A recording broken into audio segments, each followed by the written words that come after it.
Magandang hapon po sa inyo lahat. Narito na po ang resulta ng Lotto ngayong 5 p.m. draw, June 26, 2026, para sa mga games na 2D Lotto at 3D Lotto. Para sa 2D Lotto, ito po ang mga winning numbers: 31 and 25 in exact order.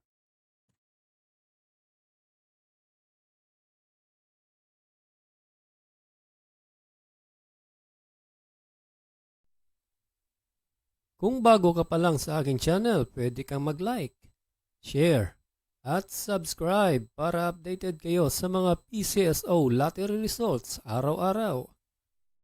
At para sa 3D Lotto, ito po ang winning combination: 8, 4, and 8 in exact order.